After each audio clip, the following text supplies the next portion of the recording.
welcome to the Turtle Tracks podcast. This is your host, Brian VanHooker, and this episode is a little bit different than most of the ones we've done. Instead of one interview, this is going to be a handful of smaller interviews with some of my favorite customizers on Instagram. So the first interview is a guy named Death by Toys. He's a great toy artist who did maybe the most famous set of turtle customs, the 4-pack of horror customs based on the Playmates line. Then there's the second interview is going to be a company named DeFoot, which has done a really cool handful of figures based on the Playmates line. So there's Bugman and a few others, my favorite of which is a Jagwar that I am eagerly awaiting. And the last of which is a guy named Barretticus, who is making the little buddies that would go along with the Playmates line, like new custom little buddies. A good one of which is Mumbo Gumbo, who is a little buddy for Leatherhead. So anyway, this is a different kind of show. I hope you guys dig it. Enjoy. And a huge shout out to Ian Williams, my sound guy, who put this all together for you. Thanks so much.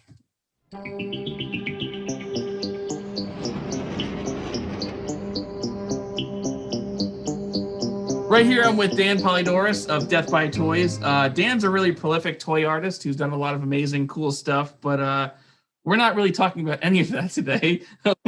I just wanted to discuss 4 really well-known turtle customs, and they are the 4-pack that probably everybody has seen as these horrified Playmates-looking turtles of Leatherface Leo, Raph Voorhees, Donnie Kruger, and Mikey Myers.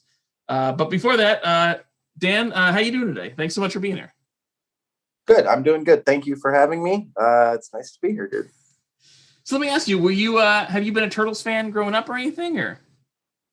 Yeah, I played with Turtles when I was a kid. I continued to collect them when I was a kid. I am a huge 80s toy collector, which basically limited me to only collecting Series 1, meaning just Series 1, just the Turtle Van, just the Leo, Raph, Mikey, Donnie, Splinter, Foot Clan, just the basics.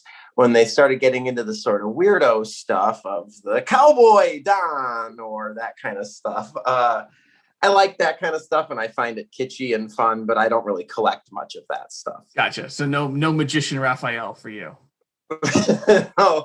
No, and I'm super familiar with all of them because I'm just, a toy collector and I know stuff about, even the stuff I don't collect, but it's such a fascinating rabbit hole of how deep down they went. Oh, it goes so far. It's ridiculous. It's so absurd. Yeah, totally. And that was kind of what was the sort of underlying idea behind those turtles too, was that I wanted it to look 100% legit, as if Playmates was kicking these out in the 90s, like in the heyday when they were really jumping the shark with variants. That was kind of the aesthetic I was going for. Do you recall what the original spark was at all for these? No, I think I had just finished. That was real early on when I was doing this. So I was still working full time too as a copywriter. And I had just finished Atari figures or some form of Nintendo figures, and I just wanted to get out of retro gaming and was kind of thinking of some other ideas to do. And I was thinking horror.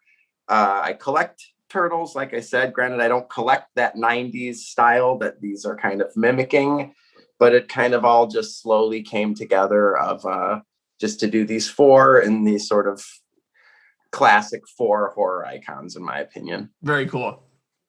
What year were these made? I forget to ask that. I mean, they've been around for a while. Yeah. I did them. I know for a fact that they were released on October 15th because it was my old man's birthday. But I think it was 2014, 20, something like that, 12, 20, somewhere around there. So about 8 years ago, I think. Do you recall your reasoning at all to make each turtle the appropriate horror icon? I mean, to be honest, Michael Myers, Halloween's my favorite franchise. Halloween 78 is my favorite movie of all time.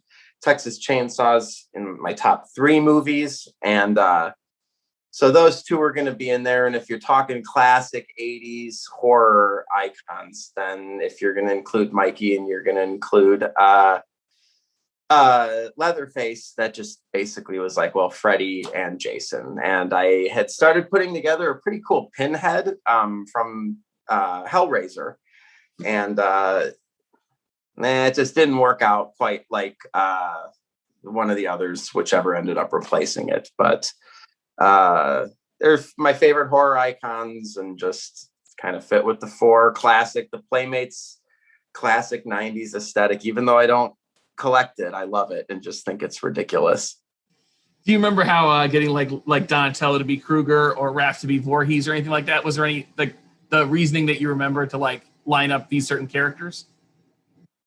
I think I kind of started with a couple, like the obvious, which was like, well, Myers will be Michelangelo. Sure, yeah. And just Mikey Myers, and obviously I don't have to tell you, you look at or anybody who's listening to this, probably you look at the 90s Playmates figures, they all have that kind of like, there's alliteration, yeah, or there's like shortening Leonardo to Leo or Raph, so I kind of wanted to play with that. I knew Mikey would be Mikey Myers, figured Leo would be Leatherface because of the alliteration with Leo and Leatherface.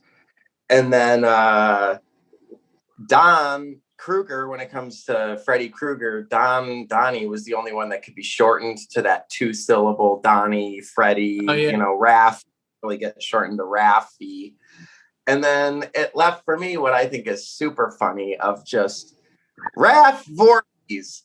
Like, Jesus, they didn't even try with that one. Like the Playmates staff, and like some of them read like that, They do, yeah. Some of them is like, yeah, like you said, Magic Mikey or whatever, and then it's just like Leo the soccer player. Yeah. Okay, put any thought into okay, whatever. So that was kind of what I was thinking. Yeah, some they worked really hard, and then you could tell eventually they were like, yeah, whatever, let's just put a hat on it and call it a toy. Yeah, right. And it's a little bit of a stretch or a little tangential, but who cares? People will get there. And yeah, once I locked down about who was who, piecing them together. I mean, they took me start to finish from the time I started brainstorming in a notebook of who was going to be who, what could maybe work. It was about 6 months because I was at the time working full time as a copywriter, and I was working somewhere that was close to the house that I was living in at the time. So I would drive home during lunch and work on these figures for like 40 minutes and then drive back to work and finish working, and then maybe try to get home before I was married at the time, and then try to get them finished or get one little part finished before my wife would get home. And yeah, funny that my marriage didn't work out either when that was the sort of thing that was happening at the time. So, and honestly, these have a kind of a more bizarre story since they've been created, because when I was moving out, when I got divorced, this is 4 years ago, 3 years ago, a while ago, I sold them because I was clearing out a bunch of stuff. And I had kind of been like, I probably shouldn't have sold them. They took me so long, but I could use the money. And I sold them for like 4 figures. So I was pretty stoked about it. And it was what I wanted to get for them. And then I just moved on and was like, fine, maybe I'll remake them sometime. And then the dude that I sold them to, he messaged me, said he was getting divorced and was looking to see if anyone I would know would want to buy them. And I was like, dude, I will just refund the PayPal transaction and just take them back. I'm not going to mark them up or try to get them for less than I gave them to you. And they've been dubbed the Divorce Turtles since then, because they've gone through 2 separate divorces. So that's great. Yeah, it's sort of a strange little, but they're home. They're with me now, and I've got them, and I don't really plan to sell them unless someone made me, I don't know, some outrageous offer. But, I've seen a few other people make their own versions of it. People have reached out to me saying they want to make them, and I just say, go ahead, make away. If you can make them yourself, do that. I mean, what's cool about them is probably, I don't know if it feels like they kind of set the stage for a lot of what you're seeing on Instagram now, with a lot of people like making their own mashups. There's a lot of people doing those with Turtles and with a lot of places, but I only pay attention to Turtles. Sure. But like, and I've known these pictures since well before any of that got started. So this is kind of a cool bit of history for those, which I like. So Yeah, thanks, man. Even a T-shirt. I don't remember where it was on, Threadless, something like that. That was just a really pretty cool illustration of the 4 turtles in their horror gear. A couple of the guys had been switched around, so it wasn't the exact version of how I had done them. But man, I got flooded with emails from people that were like, "This dude ripped you off. Did you get a cut of this or whatever?" I remember seeing the shirt and being like, "Dude, that looks awesome!" Like, and I can't draw to save my life, so I thought it was great. And I even after I made them, I since found out, maybe through Bloody Disgusting, a horror site that wrote about them, that there was another dude who had made turtle horror mashups before I did. Oh, wow. I don't know, a year before or something. Completely different style. They were a little bit more serious, a little bit more, less of that Playmates look. But of course, we both used Mikey Myers in our thing, and it was like, oh. And I never reached out to the dude. I'm sure he was probably like, "This dude sucks." And it's like, yeah, all right, that's fair. I mean, I swear I honestly saw them afterwards. And I mean, whatever. I've moved on from those anyway since then, so it's not a big deal. But hopefully that guy's not planning my murder or something over 4 Ninja Turtles. I mean, yeah, especially with Mikey Myers, at least that one's pretty obvious as to what that would be. So it's not that surprising that 2 people would have the idea. So yeah, right. It's kind of a layup. So I think we all would have gotten there. And these pieces were all pretty much sourced from original Playmates toys, right? Yes, actually 100%. That was my idea behind these, was that every single part would be sourced from vintage Playmates Turtles figures. The only thing that isn't is Mikey's pumpkin, okay, which I got off like some Halloween springy popper thing. But I wanted everything else to be taken exactly from a Playmates figure. So I had to chop up Mikey's knife. I couldn't even tell you what the parts for that are because it got so bastardized and getting chopped up. Okay. You know, like with making Leo, he needed the apron, like Leatherface. Yes, that's the wrestler one's cape. That was like my favorite detail I noticed earlier today. Oh yeah. Yes. Good eye, dude. I mean, I think I have 3 of those wrestling Mikeys, yes. And like 2 are with old coworkers because I kept messing them up. So I'd buy another one, and you couldn't buy the cape; you had to buy the full figure. So. But that, yeah, I wanted the turtle shell print on that so that like everything was something, you know, I don't know, just indicative of that old Playmates line. Oh, yeah. I mean, so I was trying to, it was driving me nuts earlier because there's a couple of things I was like left curious about. Leonardo's necktie part, what body is he? Do you remember? The body, I think, is, I don't have my computer with me, but if you look at Clown Michelangelo. Yes, okay.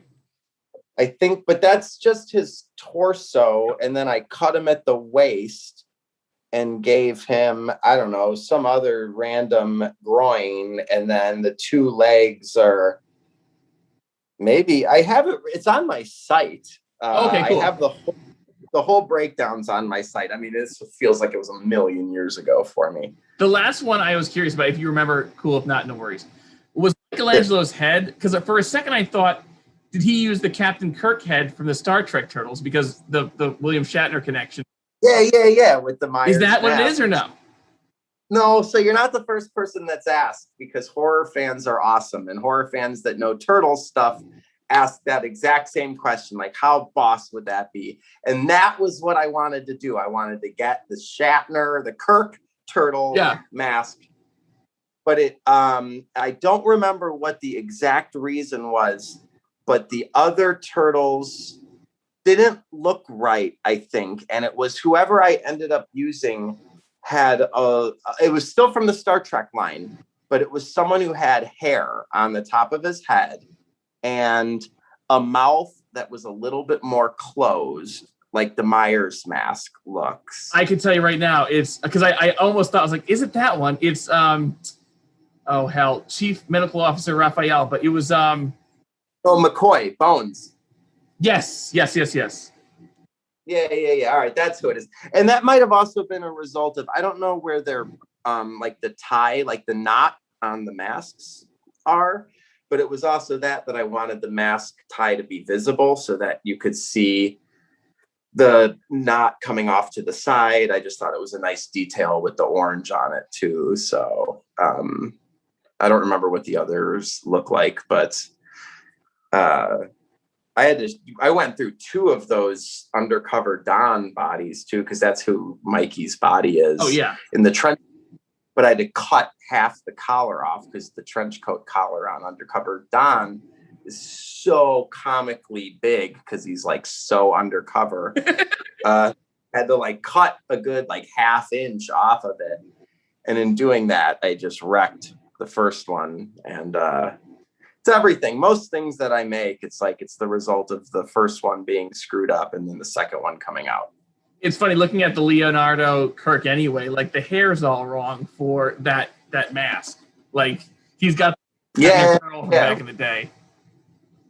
Totally. And I would have loved to have had that be like such a great little detail of using Kirk, like the Kirk mask or the Shatner mask. But no, it was, and to be quite honest, for most of them, it was just looking through like all of those 90s figures and seeing who has an angry looking face so that Donnie can be like an angry Michael Myers or angry Freddy Krueger. Yeah, that's the punk Donnie. Yeah. Right. Yeah. And and the fedora and stuff on top of that. But good chunk of that time was just spent like looking through part after part after part and then ordering it. And this doesn't work. Let's find another one. So. Well, that's the last thing I wanted to ask you was if you, and this is purely hypothetical, have you ever had any other ideas to like expand the line with other horror characters mashed up with turtles? If not, I mean, I don't care. I'm just curious. Yeah, I had. And at one point I wanted to add on to them the way there's the Universal horror, like the Universal monsters, like the 2 series of those, and maybe incorporate someone else, like incorporate April, incorporate Shredder, get a Hellraiser Pinhead figure in there, maybe try to get someone who could be Chucky. When it all came down to it, every iteration of kind of like a full new series, like 4 figures, just didn't really come together quite right. I think maybe 1 extra figure would have been cool, or maybe 2 others, but no, it just was in the cart or was kind of in the works. And then, no, just kind of moved on. I mean, certainly the stuff that I make these days is a world different from, what these are. But, it also goes in waves. So who knows? Maybe someday I'll revisit some kind of weird turtle custom again, because they're a fun medium to work with. The old Playmates figures are. So Pinhead Shredder might still come to be someday. Yeah, something like that, or someone who wears, I thought like a Candyman thing, but I've seen one. I mean, since then, this was 8 years ago. I've seen some pretty boss Turtles customs from a lot of customizers now. Some guys have reached out and been like, "Hey, I want to make my own slashers. Do you mind?" And it's like, yeah, go nuts. A friend of mine who he's an illustrator and he makes pins and stuff. Vile Consumption is what he goes by. Corey's his real name. And he's done illustrations of all 4 of these for pins. But he made the backers for the pins look like the old card backs with like the brick, kind of like the old nice. Playmates. Yeah. He sent me all the files. And for the longest time, I've been planning to make card art for these guys so that I can like put them on a sort of faux Playmates, because all the Playmates cards had like an illustration on them of the figure, and I can't draw that. So Corey came through and just did it, and I was like, hey, if I ever make these, I'll I don't know what I'll do. I haven't made them yet, so it doesn't really matter. Oh, last question for you, and this is it: is do you have a favorite turtle? Who is it? Oh.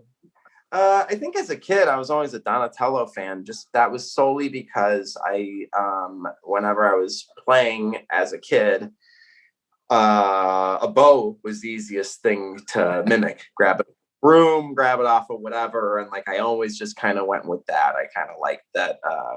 The whole machine side of it was pretty irrelevant to me. I just liked a set of ninja sai. Like, that's not happening when you're 7 years old, but it's like, all right, here's a staff. Great. I'll be Donatello. This works. So he was kind of the guy I always went to. A little more soft-spoken out of the crew, too. Kind of always made me feel a little bit more like relatable. So how about you? You have a favorite? Always been Donatello. So. Oh, nice. All right, good. Yeah. We're in good company. Like, I think this being the product of being a nerdy kid, Yeah, I bet a lot of us probably lean towards Don. Honestly, man, I'm all set, but seriously, everybody should go check out Death by Toys on Instagram, and there's a lot of amazing stuff there beyond the Turtles, but I just wanted to talk to you about these, and I thank you for your time. This is great. Awesome. Thanks so much, Brian. I appreciate it, man. All right, take care. All right, you too, buddy. Bye. Teenage Mutant Ninja Turtles will return after these messages. Krang, the master brain from Dimension X, ally of the evil Shredder and Baxter Stockman, the wickedly winged scientists are out to destroy the Ninja Turtles. What, Doc? Right, Ace Doc, the Turtles' tough-feathered friend, along with Dingus Frog, who's always hopping for action, always ready to fight on the side of the Turtles. You'll be riveted to your seat. Teenage Mutant Ninja Turtles. From Playmates. Ninja Turtles, get ready! It's an attack!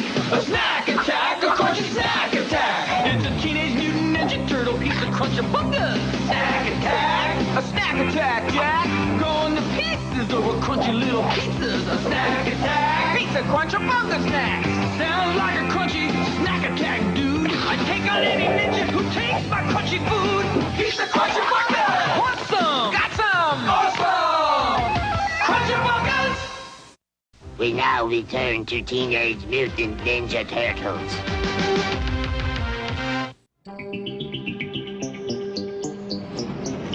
So here I am with the guys at DeFoot Toys. If on Instagram, that is DA_foot_toys. And they have some really awesome turtle customs that I was beyond impressed by. Here we have Daniel. Yeah. And Bruno. Yeah, hello. Hi. So, I mean, I just to get started, and I was telling you guys this before we got started, but like these guys made an amazing Jagwar figure that I'm just like so impressed by. It's just spectacular. It's the Jagwar figure I've been waiting for like 30 years. It's amazing. We too. Yeah, that's right. You are also waiting for that figure to come, so it never comes. So we did it. It's so good. I mean, it looks like that. Like I get a Monty Moose vibe from him, you know? Like it's got that old school Playmates mutant face. Yeah. We try to do that with Jagwar. It's difficult, but we try to make a new figure resembling the vintage Playmate toys. It's not easy, but we try to do our best in that one. It's a very particular style. Like I see a lot of people try to replicate it, and there's a handful of them, and I'm doing several segments with the people who I think really capture it in this episode. But like, there's something I don't even know what words to define to it, but there's something very particular about that style. I don't know. Did you guys, like, what did you guys find in that? Like, what is important to the Playmates style when you were putting that together? Well, I don't know. First, it needs to be red. Like the expression, the bulky body, you know, and try to put some elements like the leaves in this body, like the old Playmates toys have some of that elements too, in a lot of toys.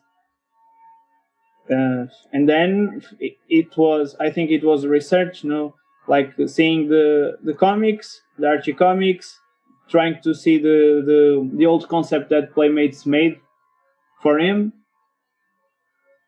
There is a sketch of Jagwar of a concept for a possible figure from Playmates, and also we take the accessories from that concept.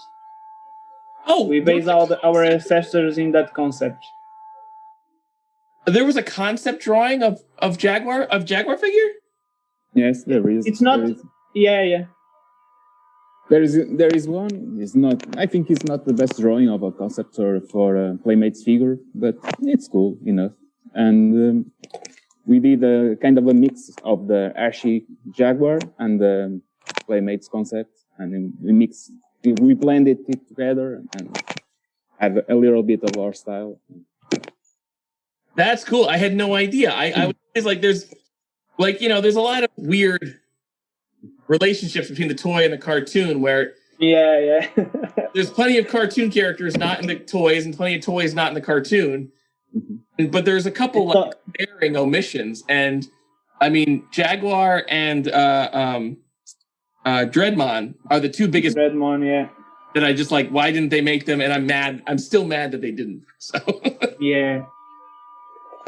Yeah, in the original line it's kind of weird sometimes because you have some figures that were not so popular and you have the figure, and other characters you like it a lot and they were very popular. We don't have the figure for that. It's crazy. So nowadays we are searching for that, looking for figures that were never been made, and everybody wants that figure to be made. So I'm trying to do that right now. Yeah, like the frogs, the punk frogs. Yeah. Why only two? Right. And the track. Why they have track? Why they didn't make Granitor? Okay. Right. Yeah. I can't customize, so only having two punk frogs has always driven me crazy. I can't stand it. Mm-hmm. Yeah. Right now we are trying to make that ones that we miss. You know, like Jagwar, Dreadmon, maybe in the near future. We don't know, but right now it's imperative to make one. Yeah, probably by the end of this year we can release a Dreadmon. Yeah, or already start sketching. Let's see how it works. Yeah. Oh man, I'm excited about that. Like I said, these huge holes. And I just want the Mutanimals. I want to be able to stand up the Mutanimals together. Yeah, because the Mighty Mutanimals were a really cool team, no? Oh yeah.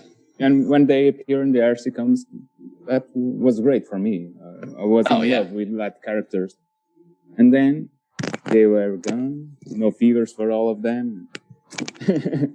Such a crime. How did you guys get started customizing? Actually, we are visual artists. So I study fine arts. I'm a sculptor. So I always wanted to do some kind of toy art, you know. Yeah. So I was researching for starting to work with resin and do my own stuff. And I'm used to work with Daniel in some illustration works, and we started talking about it, and he told me he wanted to do vinyl soft toys. And I told him, but I am already working with resin, making some customs, and also I'm a collector of Ninja Turtles figures. So we started talking about that and mix all together and start work together. Yeah. And actually, my first custom, it was a Leonardo, and it was for Bruno years ago. Like I don't know, maybe it was 6 years ago. 4 years. No, 6. No, less than that. The time passes by. Yeah, but that. Mm-hmm. What was the Leo? It have been a normal one. I used I don't know if you know the Mammy toys or Manny toys, like soft vinyl toys with a large head that comes in blank with nothing painted or sculpted on them. I'm not sure if I do. Oh. Yeah, they are for a brand, I think Rotofugi or some vinyl brand. So I grabbed that one. I sculpted Leonardo on top of that blank toy to give to Bruno because he's a TMNT fan, and in exchange he would give me an Hellboy toy because in that time I've been collecting Hellboy for five years right now, and the trade was that I make you a custom from a TMNT character like a turtle, and you give me an Hellboy. And so I did my first custom. It was a turtle. 5 years later, we are making turtle. That's awesome. That's great stuff. yeah. But right now we are trying to make not using the original figures as a base, but trying to sculpt everything from scratch. Right now, I guess the first one you saw, the first one you did was like a foot soldier, like a goofy foot soldier with like the foot head, which is great. Yeah. And that was straight up using the pieces, and then you just added a new head, right? Yeah. We use the main body of the foot with some new elements, and then we make the feet heads, because that was a concept that was present in the Archie comics. It was a gag, like in some chapters they have gags. Like I think they called them short stories, and it was one of them. I think it was Gary Gag's page or something like that. And in that one, Crank calls Shredder to show them his new foot soldiers. And all the foot soldiers have feet heads. Literally. Oh, wow. I don't remember that. I have to go find that. Yeah, we have the image in our Instagram. That's right. We have that image in our Instagram. And we started to relate things like, we are the foot studio, no? The foot toys. Why not make our own versions of a foot soldier based in this concept? So that's why the foot have two heads. One normal foot head, and the other one is a foot with our style logo style. If you pay attention, one foot is green, like our logo, and the other one is more normal, like in that stripe. I think. Oh yeah, I see the post here too. Okay, so I see it like the. That's one. I don't exactly. Yes. Oh man, I didn't know there was. I just thought it was a goofy idea. I didn't realize there's a basis for it. It's so great. Yeah. It's based on that stripes. That's gag pages. Yeah, and it's kind Ninja of a cool Turtle comics are full of funny ideas and stuffy things like that. Even the Mirage comics have some kind of that stuff also. But Archie has plenty of that. I love the Archie comics. I recently did an interview with the artist of that. So for the first time in my life, read all of them. And it's such a great series. It's so good. And the characters. So many of them, yeah. And one thing I love in the Archie comics that all the characters are cool. Everything is cool. Yeah. When you are a kid and you look for that characters, you feel in love because they are just cool. Oh yeah, they're great. And that's one thing we're always searching. We want our figures to be cool. I always wanted a black suit Raphael. I'm still waiting on my black suit Raphael. Yeah. I always wanted that figure too. Yeah. I wanted to ask you guys about one more thing. You guys are just started as of when we're doing this, you just started putting out some images of your last Ronin figure, which is really awesome because it's clearly the last Ronin, but it's also very kind of Playmatesy again. What did it take to kind of merge those two? Because they're very different parts of the Turtles universe to get last Ronin Playmates looking figure. So what did that take? I don't know. No. Yeah. But even then, the Playmates line was a mix of three universes, I think. They are blending all together the Mirage comics, the Archie comics, and the cartoon. And the cartoon. Even the movie then. Sure. So I think that you can do it nowadays also, picking things from IDW or more contemporary, sorry for my rusty English, but picking things from today and making it on the Playmates line, I think is a nice thing to do. Yeah. Even like a company like Super 7 or NECA are doing that. So. Yeah, and really well. So, but in the case of this Ronin, sorry to interrupt you. Yeah, I think if you look to the Playmates proportions of the old figures, and you try to, even if you don't pay too much attention to the aesthetic of that line, but if you try to relate the drawing or the concept that you are making with that kind of proportion, you will end having something in that kind of style, that kind of character style, Playmates.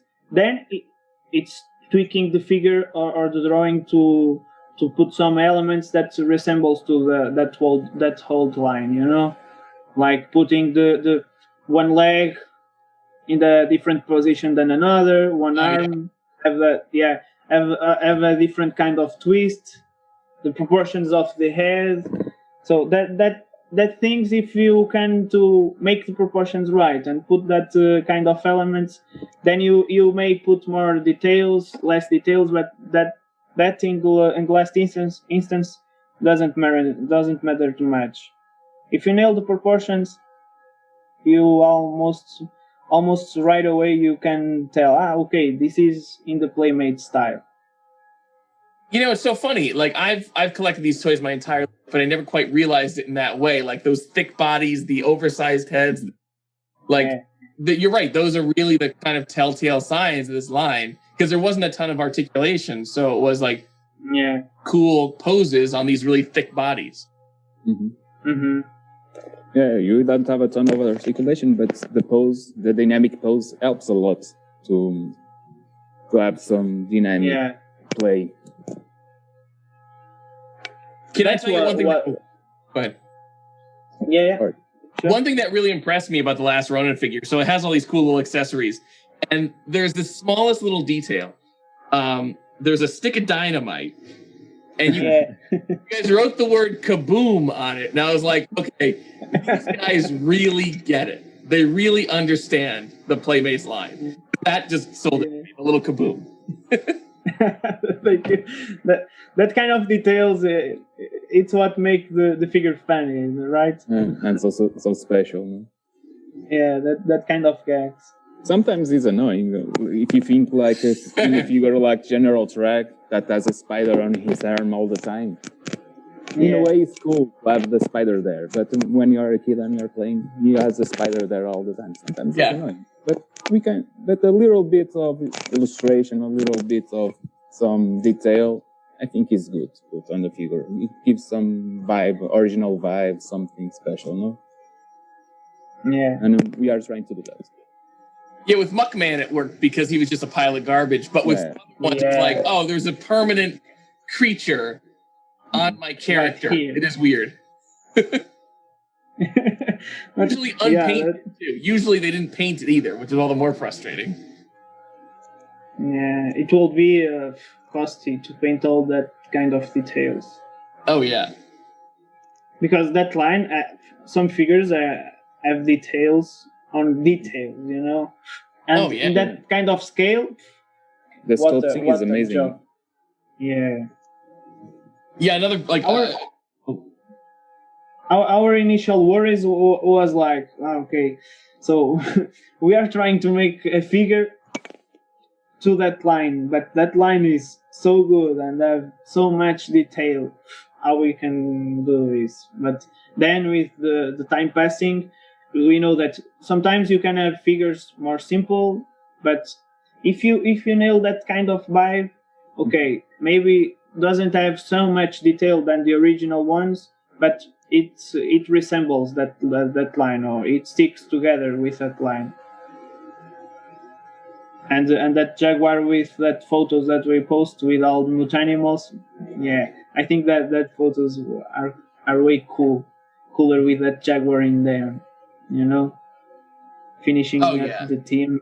Yeah, you guys, I mean, with Jagwar especially for me, like just because I've been waiting so long for him, you guys just nailed it. It's so good. So. Anyway, I that kind of wraps it up. I just want to ask you guys one more thing. Who's each of your favorite turtles?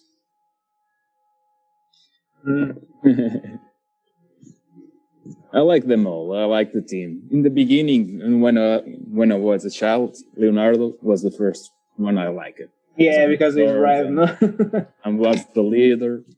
But then Raphael starts growing in me because he's so sarcastic and all. And then Michelangelo because he's funny. And in the end, Yeah, I like Miguel, 'cause Michelangelo too. he's smart and also a little bit sarcastic sometimes because he's so smart. But Yeah. The thing I think I like the Don the is, most. The way they work together and they work like a family. Oh yeah. What were you saying, Daniel? Who's your favorite? Don, I think. Because Don all the techie stuff and things Yeah. is the problem solver almost every time. Absolutely. So and Mike with skating that surf vibe that he has. Yeah. Well, honestly, guys, I assume. Oh, sorry. What did you say? Sometimes Michelangelo seems like a dumb guy, but then you can be amazed by him and surprised by him with some really smart solution to save the day. Oh yeah, the 2012 show was great for that because he was. Yeah. They played up how dumb he was, and then his episodes to me were some of the best ones, like the Pizza Face episode and so many others. So we're like his episode and the Mondo Gecko episode, like his episodes in that show are my favorite. That episode is great. Oh my god! When they pulled in Robbie's wrist, I was so impressed. It was a pity that show has ended. Yeah, I feel like we could have gotten a couple more seasons out of that one. So, but I mean, who knows? Who knows what they'll do? But anyway, guys, I super appreciate talking to you. For those who are interested, if you feel like there are holes in your Playmates collection, you definitely should be interested. Again, it's Dafoot Toys, DAFOOT_toys on Instagram. They have some amazing customs, so please go there and check it out. Yeah, thank you, Ryan. Okay, thank you. Thank you, guys. This is so cool. I'm so grateful to talk to you. It was a pleasure for us. But yeah, it was literally like I saw the Jagwar figure, and I was like, I was like, how do I do this? Because I try to stick to mostly creators and artists and stuff I talk to, and I was like, how do I make it work? And I was like, I'll just do an episode where I talk to a bunch of little customizers. I was like, this will really work. So but it started with it was an honor to us because we create food like 5 months ago, I think. So everything is still in the beginning. We are trying to figure out how to do our blister packs, for the figures, like the classic blisters, or like the bubbles. The bubble that all the figures come with. So right now, every step it's trying to discover how to make everything is a challenge in the beginning. Figuring out everything. Oh, I didn't bring it up, but the card art looks great for Jagwar too. Who does that? That one was Bruno. Okay, cool. No, the drawings for Jagwar and mine, but Daniel helped me a lot with the painting process, and also the main design for the card back is made by him. He's the designer of the team. Oh, cool. Who's that? Oh, sorry. Who's that? Oh, the Executioner. I didn't even realize. Oh, shit, I would have brought him up. I just see the picture now of the Executioner. Yeah, the Executioner. That one, that will be our next figure, right? That one or the Ronin? And that one it was based on the concept by Playmates too. Mm-hmm. I forgotten drawing of that figure. That the name of that character is Grizzly Grimace, I think. Mm-hmm. I think and we saw the concept. Dan Brown, no? Yeah, I think that was made by Dan Brown. Berger and Brown, I think. Yeah, Berger. There's almost a looking thing to him. It's weird. Yeah. But that's what makes that character so cool. Oh yeah, and he's a companion. You are changing the names of the characters because you are a bootleg toys company. Sure. Yeah. So it's Grimace and the original name would be Grimace, no? So for us, we change the name a little bit. Even for the main characters, you are changing the name. For example, Shredder for us is Grinder. Okay. if you saw in our card the back story or the literal story for the character, Grank is Grank. So we are tweaking all the names to not refer the original characters or the original names for the characters. And that one, the executioner, I think it was planned to be a companion for Anthrax. Yeah, you're right. Oh. Yeah. Oh, so he's a little guy. Yeah. Oh. No, not the little guy. It was like a duo, Anthrax and Grimace. Really? Oh wow. Yeah, because they both have the executioner's hood. Mm-hmm. Yeah. But that concept, it was just in the concept phase, and the figure never comes. Huh. But maybe that one it was an original one, because it never appears in the comics, cartoon, movies, in any type of reference for TMNT. So that one, maybe it was just a concept of two Playmate artists to try to put out their figure. So we grabbed that concept and try to do our best to make it in the action figure form. I gotta find the that one will be. I gotta find the concept art for Jagwar, because I've not seen that before. I've seen some of the, like, you see the lost Star Wars Turtles figures all the time. But I've not seen the lost concept art or the unrealized concept art for Jagwar. I'll have to track that down, because that's super interesting to me. So yeah, we can send you that pictures. We have them all, because we research in the beginning. We try to research a lot of undone concepts, undone characters, and we saw a lot of characters, unique and original characters from Playmates, that are too cool to not be done. Yeah, for sure. One of our main objectives is to make a lot of Archie comics characters, and then some of that original concepts never made. That's great. I'm looking forward to it. Again, guys, I appreciate your time. I love what you're doing. So thanks for talking to me. This is great. Thank you. Thank you a lot. Thank you. Take care, guys. Thanks. It was really good. Bye. Teenage Mutant Ninja Turtles will return after these messages. Wow, totally awesome, dudes! It's the Teenage Mutant Ninja Turtles live on stage at Radio City Music Hall.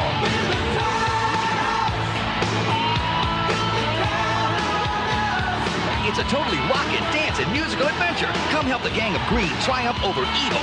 Bodacious! September 26th through October 7th at Radio City Music Hall. Get your tickets now, because you can't help out if you're not there, dudes. Brought to you by Pizza Hut. We got you now, Shredhead! The Turtles have Shredder pinned down and are rolling their pizza thrower into position. I'll blast you with retro mutagen. But before he can act, the pizza thrower's adjustable aim and motorized firing action give Shredder and his henchmen their just desserts. You clogged my gun with anchovies! The Turtles and their portable pizza thrower triumph again! Why are we so happy? We just lost our lunch. Teenage Mutant Ninja Turtles. From Playmates. We now return to Teenage Mutant Ninja Turtles.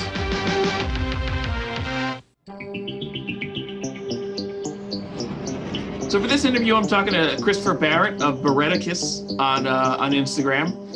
So in addition to talking to customizers doing custom Playmates figures, custom NECA figures, I also wanted to talk to one guy who's making his own like little buddies Playmate style.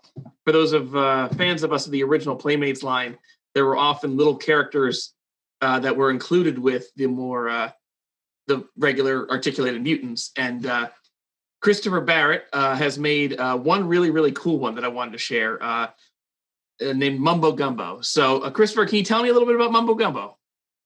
Yeah, sure. Mumbo Gumbo is a character that is, if you see it, you'll know instantly it's 100% through and through inspired by the original Turtles line. The original Turtles line is something that is so close to my heart. like many people like me, because it is probably for me one of 3 reasons that I wanted to become an artist, is that original toy line and that TV show. So when I wanted to make the jump into the designer toy world, you know, I was noticing, obviously everything kind of started with the Star Wars customization or bootlegging and stuff like that. And I think at the time that I started, Pablo, who is Ahimo Adventures in Spain, he was doing some stuff very Turtles inspired, but he was or Playmates inspired, I should say, but sort of like leaning towards the Toxic Crusaders. And I thought, well, yeah, there's not so many Turtles customizers or bootleggers or whatever. So I was like trying to figure out a character that I could do. And I felt like I was a good enough artist, or I am a good enough artist, that I could create an original character. And I always loved the buddies, right? Like the sidekicks, whatever you call them. Yeah. So like there's fish sticks for Ray Fillet, Larry the Lemur for I think that's his name, Larry the Lemur for Sergeant Bananas, and you know, guys like that. But so I was looking at those and really kind of studying them, and I think the Turtle Power documentary had just come out like the year before, so I had just got on DVD and I was watching that a lot, like pretty much on loop, and just listening to how they talk about the Turtles and how they talked about creating the toy line. So I was like just absorbing all this turtle information, and I thought, okay, I want to just make a buddy, a little sidekick guy. And I made a few sketches, and I realized that the characters that I think they would have paired best with already had buddies. I was like, okay, well, who's my favorite character, or one of my favorite characters that doesn't have a buddy? Because my favorite character does have a buddy. So the one that doesn't was Leatherhead. I thought, okay, yes, Leatherhead has no buddy. So what would be a perfect pairing for Leatherhead? Leatherhead's Cajun. He's an alligator. You got Mumbo, or you got the gumbo, right? The Cajun, just big stew pot full of veggies and corn and crawfish. And I was like, crawfish, mutant crawfish. So it just kind of like evolved from there. And I kind of did just one initial sketch, and then that was kind of it. I've modified a few things here and there, and then just very quickly came to my my rotation. I did side profile and a back view, and I was like, that's it. And then it just kind of happened. I mean, it took me a long time, but it happened very easily, even when it came to figuring out his name and when I wrote the profile for the back of the card and all that kind of stuff. It just kind of flowed. I didn't really struggle with it, which is great, because I struggle with everything. So Mumbo Gumbo, he just became like this mutant crawfish. And I thought, okay, mutant crawfish, I'm going to give him multiple legs.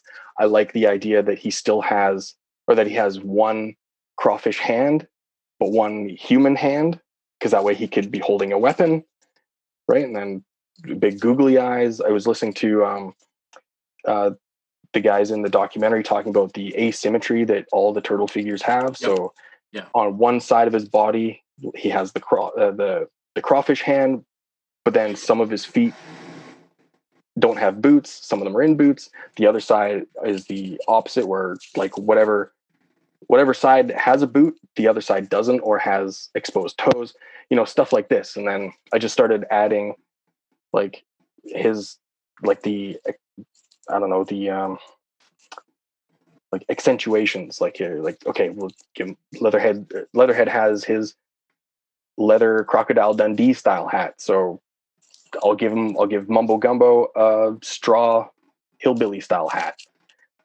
Coveralls. Leatherhead's got a shotgun, so Mumbo Gumbo's got to be like just like a Pigpen Peanuts style storm dust cloud of shotgun shells. So he's just got shotgun shells all over the place, and you catch crawfish in fishing nets. So his tail is wrapped in a fishing net with a little floaty. Like it all just kind of happened, and he still excites me when I look at him, and I have him on my shelf with Leatherhead, and I'm actually surprised for me, like how perfectly I got it, which I don't want that to sound egotistical. I'll tell you, I'm a huge Turtles fan, obviously, and I met you at 5 Points Fest in 2019, I think. Yeah, it was 2019. 2019 in 5 Points Fest in Brooklyn, and put on by the people at Clutter Studios, and I spotted this thing and instantly knew what it was. It was like a new little buddy that somehow I did not have. So it really nailed the format in an awesome way. He looks perfect neck. I mean, I haven't opened mine, but he's perfect neck. Like the card art is excellent, very old Playmates. But on your booth, you had him right next to Leatherhead, and he looks amazing next to Leatherhead. And he does have that, like, the kind of single molded, like, ultra detailed, grimaced faced, angry little mutant that so many of those little buddies had. So you nailed the look of those things very well, which is what I got excited about. I needed it right away. So thank you so much. I'm so glad to hear you say that, because I've actually heard that from a few people, and like I'm not an egotistical guy. Like I'm so like my stuff sucks, you know. But like, so when I make something that I love so purely, and then in the rare instance like right now where other people like you have told me like I love Mumbo Gumbo, and like he just fits in, like you nailed it, it's so perfect. I'm like, it's like, oh my God, like my heart just starts beating, and it makes me so happy that I've done something that makes other people so happy. And you know, so thank you. It's a great feeling, great thing to hear. The artwork's cool too. For the entire every year I use like an old school like calendar as my like book, and the sticker of Mumbo Gumbo that you have, which I'm not sure if you did the art for or not. I did not. So for the actual card, I did all the artwork on it myself. But you know, like the Instagram community is so big for artists that you can just DM somebody and be like, dude, I like your style. Like, can I commission you to do something? So that's basically just what I did for like the extra stuff for the stickers. And so the actual plan as well was when I made these things is I wanted to do little like 5x7 postcards and have like different artists variations or like interpretations of Mumbo Gumbo. Oh, cool. And I had two guys on my list right away that I had hoped would do it. And one of them was Donovan Alex on Instagram. He posts a lot of He-Man and Ninja Turtle inspired artwork. And he's got just such a super cool, fun style that I went to him and was like, this is what I want. You want to do it? And he was like, that sounds awesome. Like, yeah. So we did that. And then he sent it back to me and I was like, yeah, so I'm just going to make some stickers and like some little prints. Is that cool? And he's like, yeah, that's fine. So that was the idea. So I wanted to include like sticker packs and stuff like that with the figure. So I love to do everything myself, but that way, like I can't blame anybody for any screw ups or if it doesn't look right or whatever. But there were some things that I had to let go of in that regard. So one of them was while I was working on Mumbo Gumbo and doing the card art and stuff, I wanted these prints. I had to go. The idea behind the prints was to get other artists, so I had to go to them and get them to do it while I was working on Mumbo Gumbo. And then for the 3D sculpting, I'm not a 3D sculptor. I was doing a pretty okay job with a physical sculpt, but it just wasn't working out. So I got connected with a guy named Brandon Allen, who is Brandon Kent on Instagram. Just a genius kid, so full of talent. But I know how hard he works as well. So talent is kind of a misnomer, because he shows me stuff all the time, and I'm just like, holy crap, he's better and better and better. So like he works hard. So yeah, it's not just talent. Talent's a weird word, but so when I contacted him about it, he was on board too, because he loves turtles as well, which I found out. I was like, oh, perfect. A guy who loves turtles, who wants to do it, would be into doing a turtle thing. This is awesome. And so I sent him my turnarounds. So while I was working on the card art and doing all the writing, he was working on the sculpts, sending me screenshots, and I'd like tweak little things, but very quick, very, very minimal like feedback from me. And he just nailed that. So the vision that I had in my head for Mumbo Gumbo as a 3D object was just perfect. And then, so like going to other artists is just kind of something you have to do unless you have all the time in the world and like all the talent, like to do each piece on your own, whether it's 3D sculpting or the molding and blah, blah, blah, blah, blah. But, so with the sticker, no, it's not mine, but you know, it's just part of the Mumbo Gumbo package that I wanted to sell. It's awesome. That thing was looking at me all last year for like on the front of my calendar, along with a million other stickers and everything. Yeah. Hey, Donovan. I'm not sure if Donovan is his real first name or Alex Donovan, because it's like a first name last name kind of situation. Yeah. But like his art is so fun to look at. Just the details and the color palettes that he chooses for things. So like I have that sticker as well, just stuck on a dozen different things around my office. I can look at it all the time. You were saying in passing that your favorite guy already had a little buddy. Who is your favorite guy already? It's Muckman. Oh, okay, sure, Joe Eyeball. Yeah, so he's got Joe Eyeball. Yeah, right. So, so I had even started doing a sidekick or a buddy sketch for a Muckman sidekick, but then I was like, well, I don't want to really double up, figures with, sidekicks just yet. So let's see if I can change this to something else. Sure. So I was able to change it to something else. And, when I get through the list of characters that I want to make, for like all the characters that don't have buddies, then I'll start, doubling up and being like, well, now Muckman needs a second buddy. So that's the rule right now is you have to not have a buddy to qualify for the first round of these things or whatever, right? Yeah, exactly. I want to ask you, is there anything else you can share with us about what might be any little buddies that are on the way? Because like I said, Mumbo Gumbo was amazing. I can't wait to see what's next.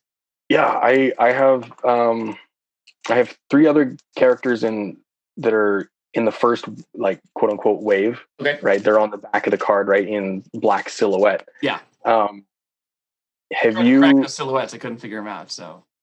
Okay. All right.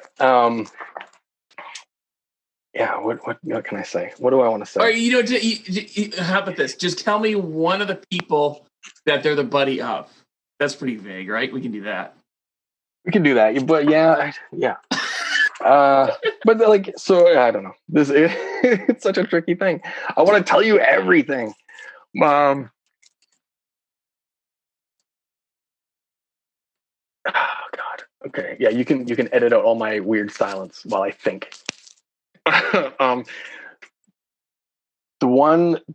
next one that I'm probably the most excited about, I've called Hammer Smashed Fish. Okay. The end. I mean,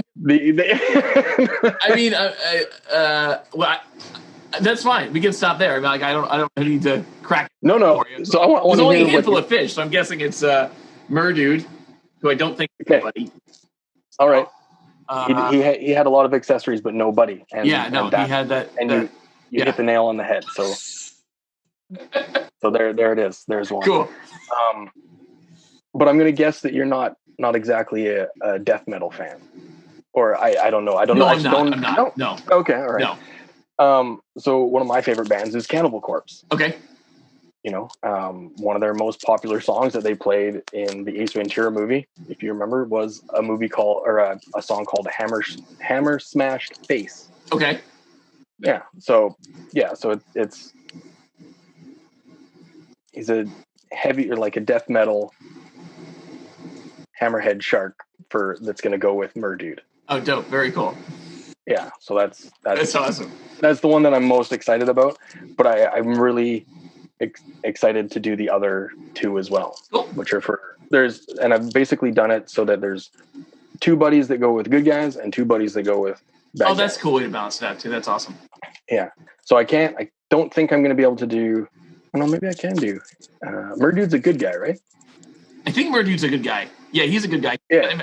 Like in the comics, in Archie comics, he's good. I feel like he was bad at one point, but I can't remember why or when.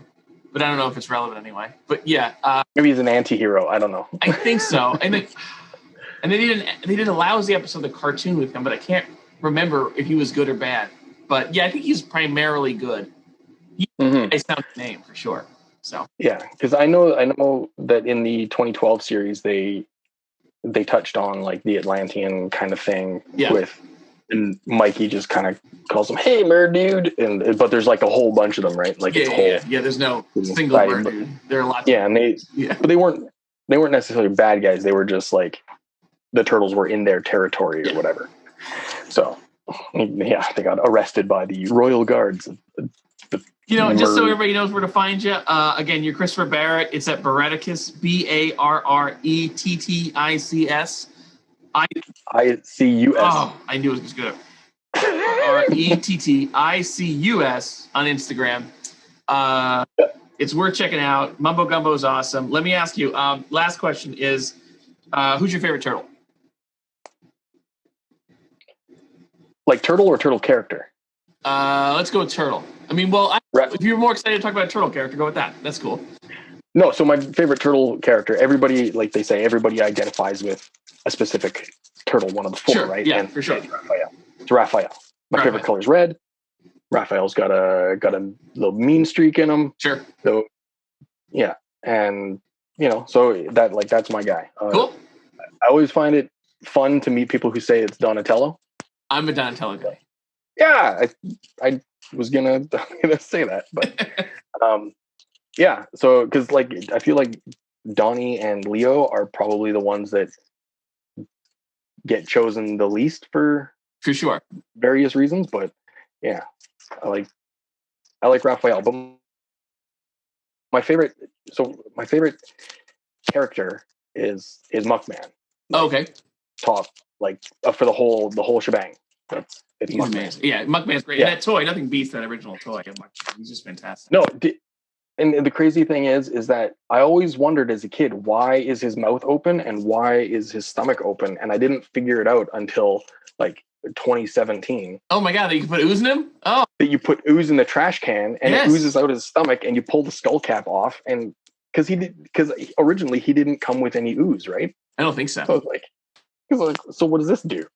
Right. And I was watching a bunch of videos on making your own slime because I was going to do make some slime with my nephews and stuff. Mm-hmm. And then I thought, well, what happens if I put slime in his skull cap? And it starts oozing. I'm like, oh my God, I can't believe this took me this long. The world just awakened for you. That's awesome. Yeah. Yeah, exactly. Well, Chris, honestly, I really appreciate talking to you, man. This is great. I encourage everybody to check it out. Barretticus on Instagram. It's really awesome stuff, and I can't wait for more little buddies, man. Thank you so much. Me too. Thank you. Thanks for having me on and letting me talk about Mumbo Gumbo and drop a little bit of unknown knowledge on my next few guys. But I'm excited for the next ones too because I'm hoping they happen sooner than later. Me too, man. It'd be really cool. Thanks for doing this. All right. I appreciate it. That was great. That was perfect. Yeah, no problem. Yeah, thanks for having me on. Teenage Mutant Ninja Turtles. Teenage Mutant Ninja Turtles. Heroes in a half shell. Turtle power. Have you ever skipped rocks on the water? Skipped them when the water is flat and calm, and watched the rings grow around the place where the stone touched the water. Each of you is like that stone, and everything you do, good or bad, makes rings. All of you must work to only make good rings, because just like the water, the rings that go out will affect all that they touch. Raphael, you remember the day you came home from the park so excited? The story you told me. The truth always lies here. It is the smallest things that make the biggest difference.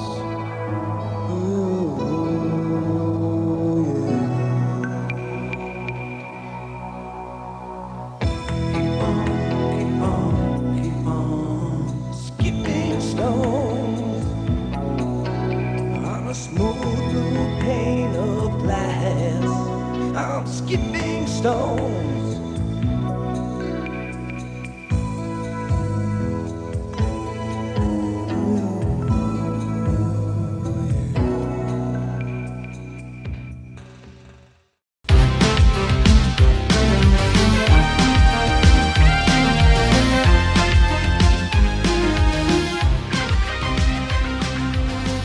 Hello and welcome to Turtle Tracks Podcast. I'm your host, Brian VanHooker, and this is yet another Customizer special episode.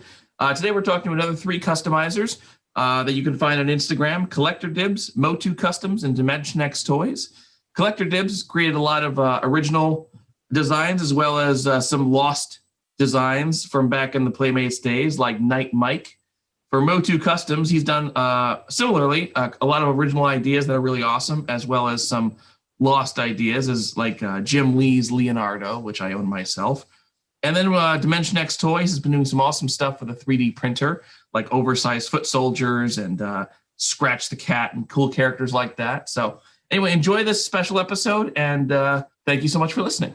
Oh, and a huge shout out to my sound guy, Ian Williams, who puts these together and every episode together for us, but he works extra hard on these ones. So anyway, thanks to Ian, thanks to all of you listening, and thanks to these customizers who do some really awesome stuff, and please follow them on Instagram. Okay, next I'm here with Ryan from Collector Dibbs, who has created a lot of unproduced figures from the original Playmates line, filling in those annoying gaps in our collection. So anyway, thanks for being here, Ryan. I appreciate it. Yeah, thanks for having me, Brian. So let me ask you, how long have you been a Turtles fan? I've been collecting since I was about 5 years old. I was born in 84, so, right around like 1990, 1989, 1990. Oh, nice. Yeah. And let me ask you something that I'm sure any lifelong Turtles fan will empathize with, is which annoying gaps in your collection? A lot of figures. Yeah, so as of about 2 years ago, I have everything from 88 to 97 minus Toon Shredder and Toon Vernon. That was actually released, right? What's been annoying me for the last couple years are the stuff like Night Mike, Spellcaster, Warcat, the Jim Lee Leo, all those unproduced figures, right? We've seen them, we want them. They're those little annoyances and gaps in our collection. So that was part of the motivation for me to try to produce some of those. And like, they've done an amazing job. I mean, for people who look on Collector Dibbs on Instagram, I mean, the Warriors, the Forgotten Sewer Turtles are just spectacular. I mean, back in the day, we just got, correct me if I'm wrong here, we just got Gatekeeper Rocksteady, Warrior Bebop, Dwarf Don, and Savage Leo. Savage Leo, right. And yep. Savage Leo and Dwarf Don were like these crazy, weird, awesome sculpts. But no Mikey, no Raph, and I think and there was supposed to be a Splinter as well, right? Splinter. So they actually sculpted Spellcaster Splinter, Night Mike, the Sewer Warcat, which was like Leo's ride or whatever. And I just found out about this like several months back, but there was an Elf Raphael sculpt as well. Is it just me, or just like Elf Raph and Mike Knight seem swapped, like miscast generally? Yeah. I mean, perhaps, man. Yeah, perhaps. Yeah. I mean, Raph as an elf is a little strange, but at the same time, it's a cool concept, Oh yeah. Yeah. Maybe it was the Elf Raph, like the almost rhyme that, like, let's just make it that one. Raphael, it works. The name works well. Yeah, so, exactly. Yeah. Sure. But so you've been making something. I mean, let me ask you, when did you get started making customs?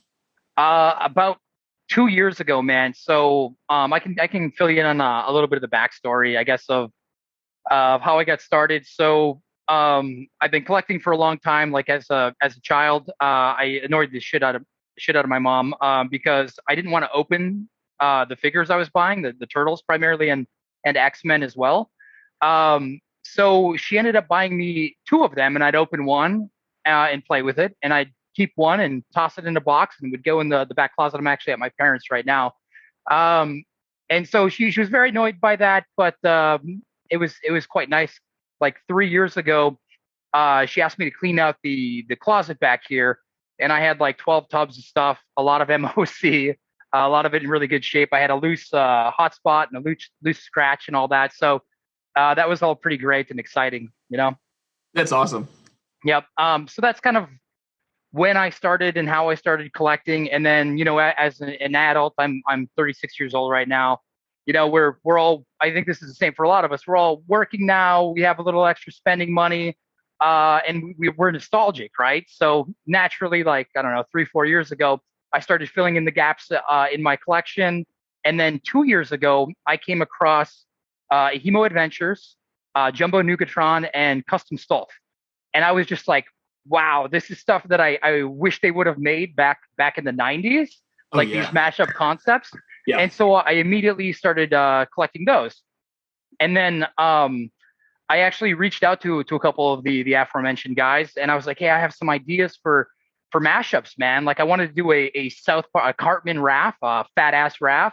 I wanted to do a Sub-Zero Leo Ninja Turtle, a Mikey McFly, you know, Marty McFly mixed with Michelangelo, obviously. And they all said the same thing. And they're like, those are cool ideas, but you know, we don't have the time. We can't take on a one-off commission. And yeah, I mean, I totally get that. After making figures for the last 2 years, it's a ton of work, man. You know, having the day job and then having the fit in time to do all this stuff. But once I got a hard no from a couple of those guys, I was like, well, shit. You know, I kind of see what they're doing. They're taking old figs and cutting them up and putting them together and kind of sculpting on top of that. And I started doing that just one-off, and then I started showing them off on my collecting page, right? That's why my Instagram is Collector Dibbs, and just like lots of likes and a lot of attention. So I was like, shit, maybe I can figure out how to produce some of these so other people can enjoy them as well.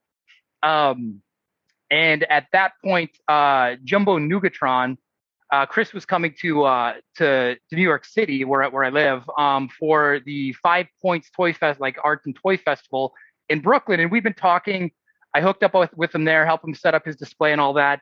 And I was like, I really want to start, you know, producing some of these and making more of them. And so he, like I'd be remiss if I didn't say, like, he is probably the primary reason I was able to go from 0 to 100 so quickly. He spent hours messaging me, materials needed, processes, even on the phone with me some late nights. And, you know, 6 months later, I produced Mikey McFly. So like nice. 35, 40 of those guys. And Mikey McFly, by the way, looks awesome. It's Michelangelo in Marty McFly's, you know, life preserver and all that. He looks fantastic. He's a great. Yeah, thank you, man. Yeah, I'm really sick of him at this point. I hope to discontinue it. I've made like 100, made and sold like 100 of them, and I'm just really tired of it. So we'll see how much longer I actually continue making that one. Oh, by the way, you mentioned 5 Points, which I take a big point to plug here because it's I've been a writer and a friend of the people at Clutter for a while, and 5 Points is amazing. So anybody who's happens to be in the New York City area, whenever the next 5 Points hits, please come because it's an awesome place for customizers and toy artists and a lot of fun. So it's awesome.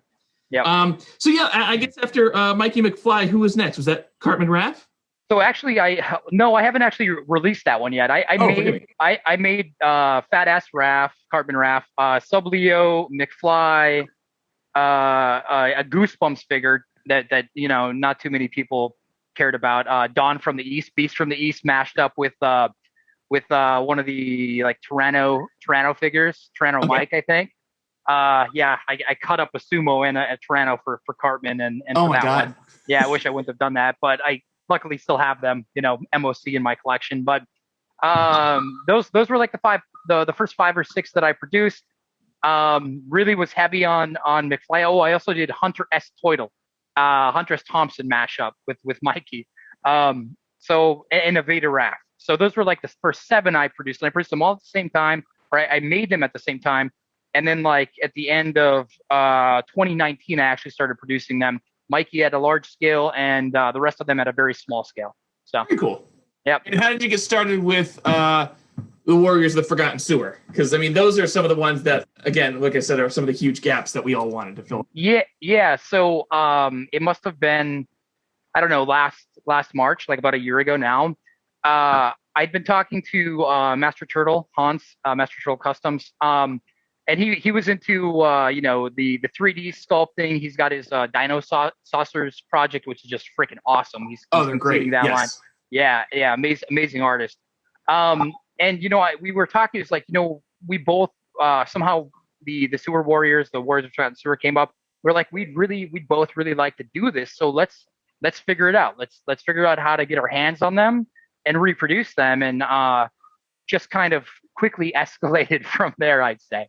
I was able to get a Night Mike prototype, and from there we did the Splinter and 2 original figures, Orc Slash and Sauron Shredder, and then finally earlier this year Warcat. Very cool. And there was Elf Raff. Was he just concept art, or was he a prototype at some point as well? So we for all of last year we were looking for the concept artwork, which is now surfaced, as well as an original sculpt, right? Which we thought existed but didn't know. And I don't know, 4 or 5 months ago, it popped up. It popped up on nice. Instagram. And so we took that concept, we tossed it over to Toxic Mutant Toys, Ron over there, who's also a great artist. He's completing Series 2 for the Toxic Crusaders. You should check out his work, guys. Anybody listening? And he 3D sculpted that for us, and it just turned out really nice. So that's awesome. Yeah, that's one of those sets where, like, I don't know what it was later in the series where they started releasing 3 or 2 of a set. It drove me. I mean, I think, and you see, less original card art at that time as well, like 96, 97, or 95, 96. I think it was on the decline at that time. Like the what is it, that birthday set, which is one of the dumbest, but I love it the most.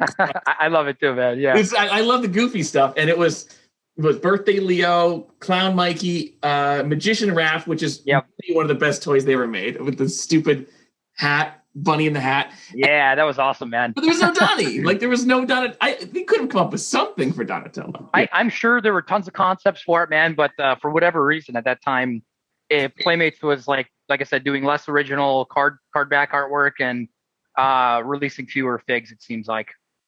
Yeah, that's why some of those figures like Scratch and Hotspot, from that time are rarer, right? They didn't produce as many. So. Oh yeah, for sure. Yep. Yeah. Now Scratch is impossible to get. I luckily had a loose one from my collection as a kid. So. I probably have shared this already in several other interviews, but I'll still. I had Scratch when I was a kid, and then there was like a brief moment where I thought I was going to like grow up a little bit and sold it. Then immediately regretted it and bought it back for more money. So, hindsight is 20/20, man. Yes. But it was fortunately still before it was like thousands of dollars to get one. It was still maybe. Yeah. Now it's insane. I'm sure. Yeah. Yeah. Yeah, so what of the Warriors of Forgotten Sewer, I mean, we're talking in early March of 2021. What's available or what's been available for Warriors of Forgotten Sewer? So Night Mike went out for pre-order and sold out pretty quick last fall. I've been getting a lot of questions like, where is he? Because it got delayed. What happened was I don't paint the figures myself, right? I for the original stuff, I sculpt and then I reproduce them. And then prep them for print and send them off to one of the two painters I work with. But in, I don't know, must have been like mid-November, I was shipping parts out to Raph Rules 84, who's painting the Night Mikes, and that was at the time when USPS just went to shit, right?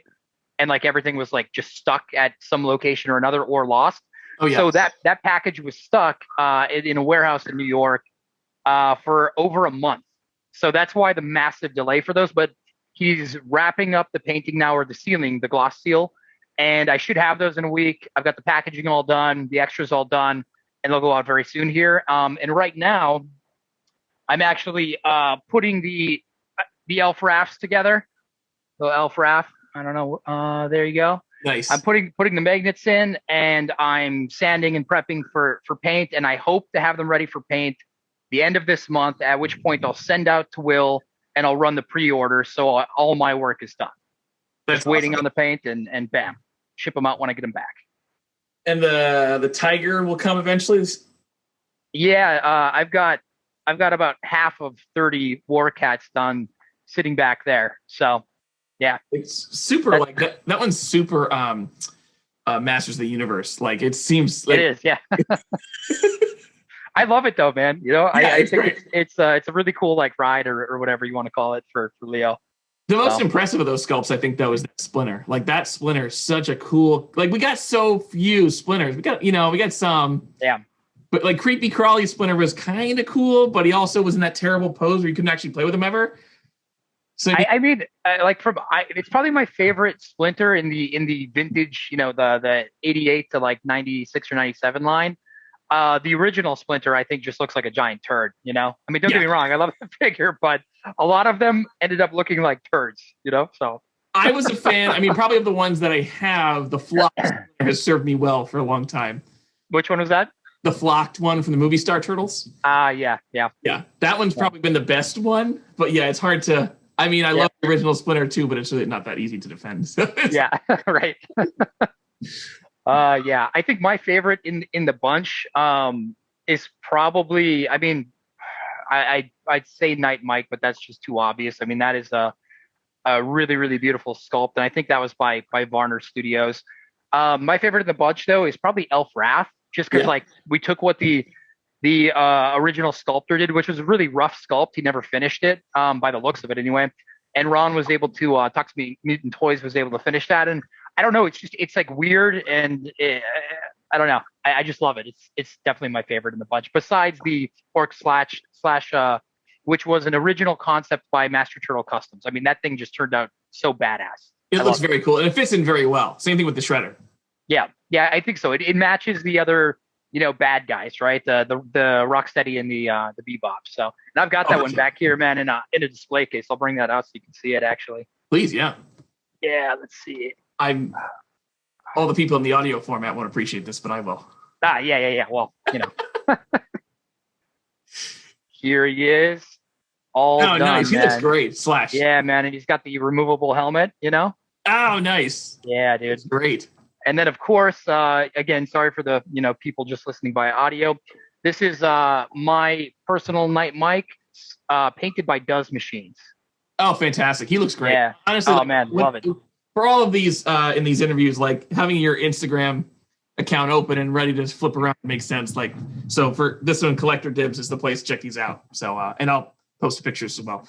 But last thing I wanted to ask you about, which is something I'm really excited about, is the original turtle sculpt, which I believe you're a part of and is getting printed, or I don't know. What's the story with that one?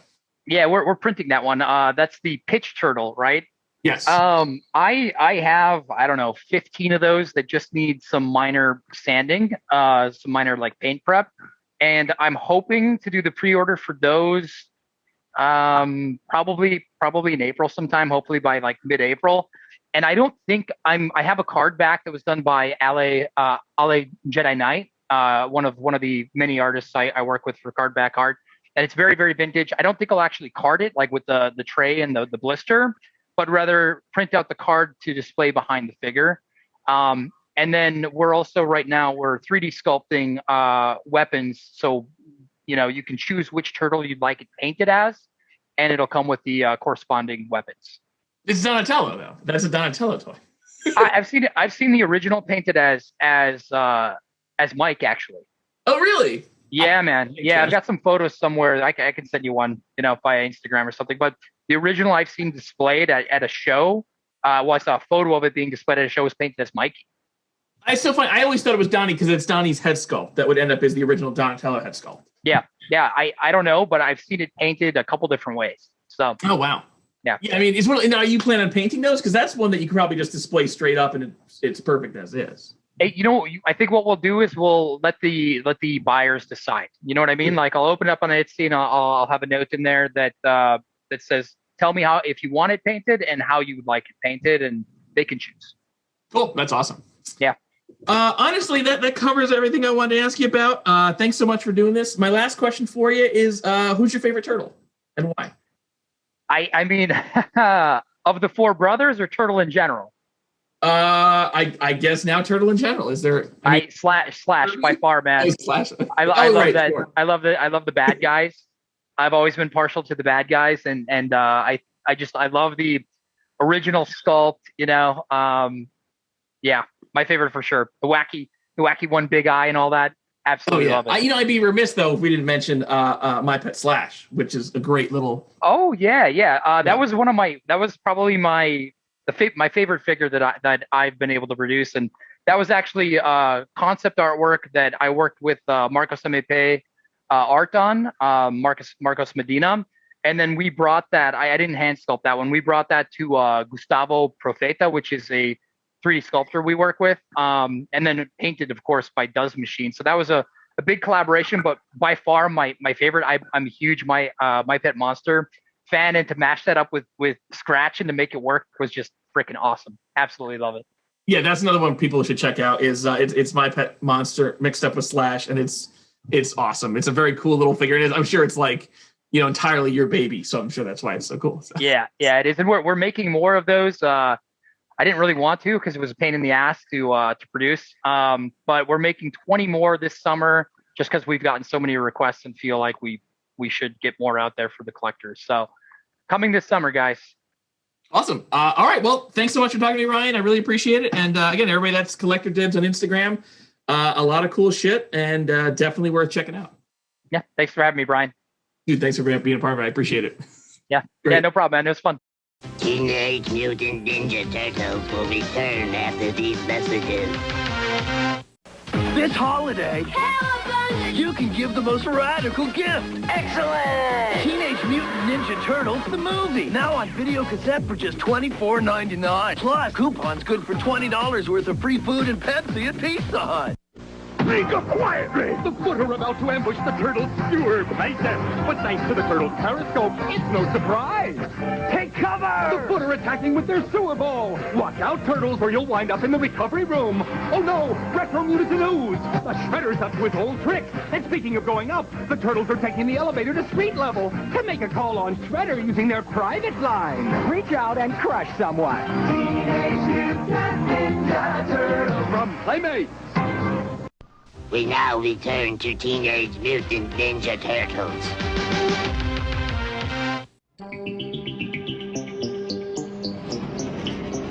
Okay, right now I'm here with MOTUCustoms from Instagram, another one of the customizers that I'm a huge fan of for our customizer special.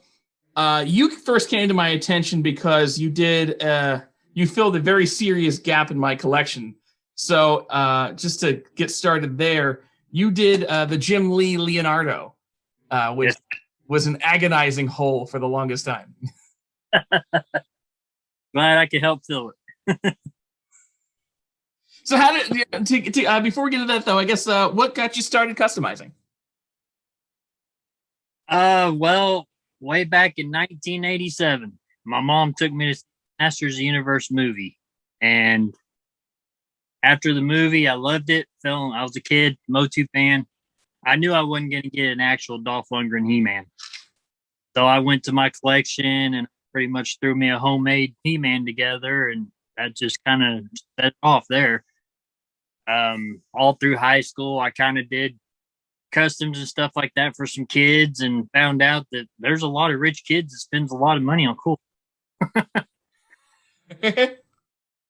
Went through there and did that in high school, and then as soon as I got out of high school, I went to the guards and kind of just left art and all of it behind. And when I got out of the guards, I kind of fell back into it and started doing just customs for charities and stuff like that. And then me and my brother made our own construction company. And then once I got a construction company, we were making data sheets and blueprints and all that. And it just kind of come back to me after that. Been doing it ever since. Oh, that's awesome. That's great. So love it. It's sometimes offering custom seems like a full-time job too, but other than that, it's fun. I mean, I'm creating stuff that people want and they never, like that Jim Lee Leo. Dude, I for the longest time, like I can display one turtle of a collection, even two, but three frustrates the hell out of me. I just can't. It's a mental block where I just can't even, like, I would never even display those turtles before because I just couldn't, like, it just bothered me that Leo wasn't there. So I'm glad that that somebody did it. So I'm thankful. Yeah, it's one of those things that, you know, all through Playmates, they always made the 4 turtles. That was always the core that they started with. And then just some, like, if you're going to leave off a line, get the 4 turtles in there. They would do that on occasion where they would just make a set of 3. Like they have these weird birthday turtles that only had 3. The second set of the monsters only had 3 in April. Like, it's just whenever they did that, it drove me nuts because it just didn't seem right, Have you seen the Phantom Dawn we did? We finished off that line finally. Oh, wait, what did you do for that one? Forgive me. Did the Phantom of the Opera Donatello. Oh, I did see that. Yes, that was awesome. Yeah, we added I forgot about that. Nickel on the other line. So how did you, speaking of the Jim Lee Leo, how did you make that toy? What was how did you approach it?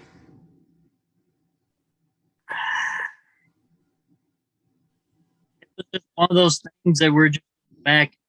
Lines weren't complete. Which ones we could add to, get new ideas, fresh new concepts. And I realized that there wasn't a Jim Lee. And then actually Pixel Dan was at that Comic-Con and he showed the actual prototype of it from Barner Studios. Onto it, I was like, wait a minute, we need that Jim Lee.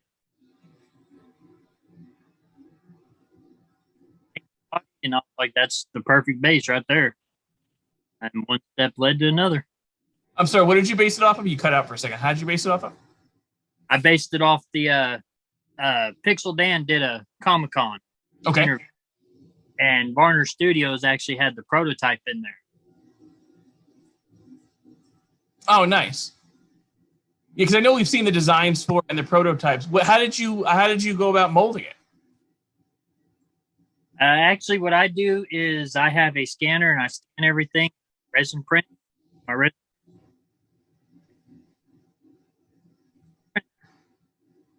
Went back, did a lot of research on the internet, tried to get every angle, every bit I can, kind of put it together. Very cool. Let me see here. Yeah, there's a few other ones too, collections you filled out. So you talked about Phantom Don. You've also made a couple of other farmers. Because I know they did Mikey and Donnie for the farmers. Yep. And also got more of those coming this year. Oh, really? Who? Or do you not want to reveal yet? That's okay, too. I'll give you one. I'll give everybody a teaser. One's going to be April. Oh, nice. And also did Farmer Slash. Cool. So there's a few more lines that I want to add a couple things to here and there. Biggest one, I don't know if you've seen it recently, but the Flora, the Toon Mikey from the episode. Did you see that one? Oh yes, in the hula skirt and everything. Yeah, the cross-dressing turtle. Yes, I love that one. That was great. And everybody's just got to hit the roof over that one. That was a great one. And you also did like some other like kind of one-off stuff that was just you too. Like you did a Santa Raphael. And a Krampus Slash. Yeah, Krampus, yeah. How did you come up with those ones? A lot of contemplating, just thinking of what, would go for Christmas. Yeah. That's where a lot of it from is, at work, at home, just kind of contemplating and thinking what would be next, what would kind of look cool together, and just put it together and go with it. For like the longest time, I've wanted some sort of Christmas Ninja Turtles toy, and they've never made anything. And I'm just like waiting for the day, I don't know, NECA or whoever comes in and makes a set of Christmas Turtles, because I've just been waiting for them. So. We got Easter Bebop and Rocksteady now, so I mean Christmas Turtles can't be too far behind, I hope, even though there was no episode or anything. So. Yeah, and somebody on Instagram did a Easter pretty good. I forget. Oh yes, DeFoot. No, yes, Baxter's Laboratory did that, and he did great. I interviewed him as well. Yeah, that was a good design there. I like that. Oh yeah, very cool. Let me ask you: is there any other plans you want to share with us before I let you go? Is there any other ones that you wanted to kind of preview or talk about? Any other lines you want to really complete? Well, you've seen Kino. Yes, Kino and Vanilla Ice, which was great. Yep, we're gonna be adding Tatsu. We're nice. doing him. Yes, we need him for sure. Let's see what else we got. We got Tatsu.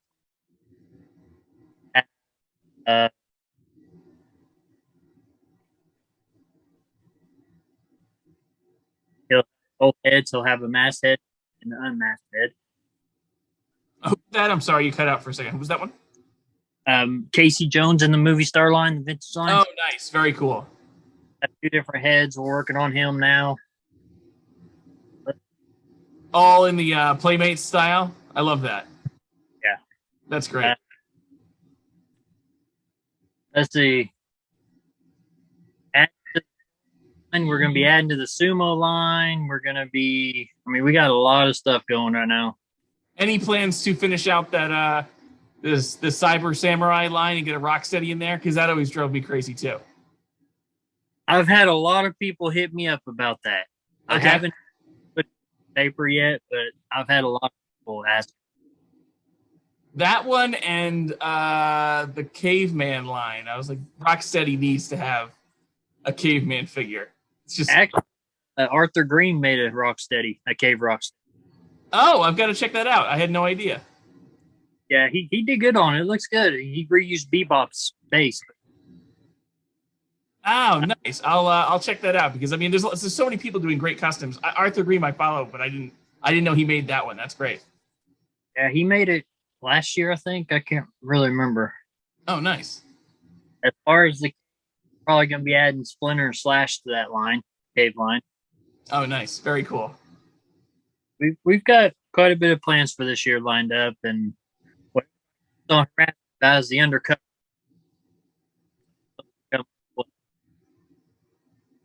Well, honestly, I just have one more question for you, if you don't mind. And I ask this of everybody: who's your favorite turtle? Raphael. Awesome. Why is that? His demeanor, just like me. And everybody should check out MOTUCustoms on Instagram. He's got a lot of awesome customs, a lot of cool Playmate style stuff. And like I said, this man saved me after years of aggravation missing a Jim Lee Leo. So I'm very grateful to you, sir. Not a problem. Glad I could help. All right, take care. Thanks so much. Thank you, man. Thanks. Bye. Teenage Mutant Ninja Turtles will return after these messages. Bringing kids our Power Pack new series. But Shredder wants it. We must take that power. Yeah, let me have it. Let's give it to him. Oh, no, the Ninja Nest. Chow down, dudes. It's Crunchy Ninja Nest with Ninja Marshmallows. A Power Pack Crunch. Part of your balanced breakfast. Tastes great. Now we crunch you. Turtle power! Teenage Mutant Ninja Turtles. Teenage Mutant Ninja Turtles cereal.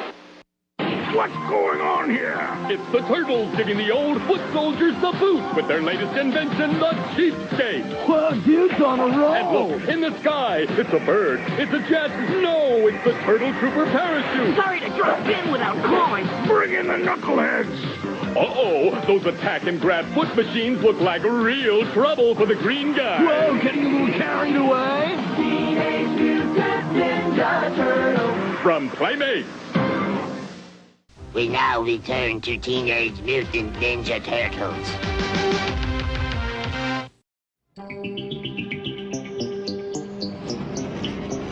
All right, next I'm here with Dave from Dimension X Toys for our customizing special here. So yeah, Dave does something a little different than a lot of the other customizers I've spoke to, and he's doing giant size versions of a lot of toys that unfortunately never got giant size versions. So what compelled you to want to do this, Dave? So I would say overall, it was just like, once I realized you could print figures, I'd found like the scratch file online, like way before I got a printer. And I was like, I'd seen a few people post some pictures of it on Instagram. And I was like, man, with that, I could pretty much print anything I want. So I was like, I got that file actually before I got my printer. And as soon as I got it, the scratch was the very first thing I printed, smaller size. Oh, very cool. Oh, so you got a 3D printer, what, off Amazon or? Yeah. So the printer I have is like an Ender 3 Pro. It was just entry level. I'd seen lots of good reviews and I was like, I'm just going to do it. I think I could figure this out. I'm a little bit of a DIY guy to begin with. So I had a little bit of background. It wasn't too intimidating for me, but it actually surprised me how easy it really was. I mean, I think a lot of people I say you should just get a printer. They're always so intimidated just to try it. But I'm just like, man, it's a lot easier than you think. There's YouTube videos. There's people showing how to do this kind of stuff, how to calibrate, all that sort of stuff. There's really been lots of good resources online to get into it. So you didn't even have this. I saw your scratch a giant size first, and I thought that was so cool. So you didn't even have to. So you printed him normal size first? I'm sorry. Yes, I did. And then I painted him and I posted that. And I just threw a comment out there. I was like, does anybody want to see this printed big? And at this point, I never printed anything more than just like a few hours long. You know what I mean? And like just to print his head, the giant size took it was like an overnight print. It was like the longest I'd ever run my printer. You know, it was like 24 hours. And I was like so worried it was going to like mess up in the middle of the night, or my cat was going to get up there and knock it loose of the print bed, you know? But it worked out, and I was able to get all the pieces, and that actually was the second giant I did. I actually did the foot soldier first as a giant. It looks great. It looks perfect. It's so it looks exactly like what you'd expect a Playmates. Like it looks exactly like the Playmates, man. It was cool. Very cool. Yeah, I'm shocked because the 3D scanners out there really aren't that great unless you spend like a lot of money. So some of the files I've printed, I've just got online.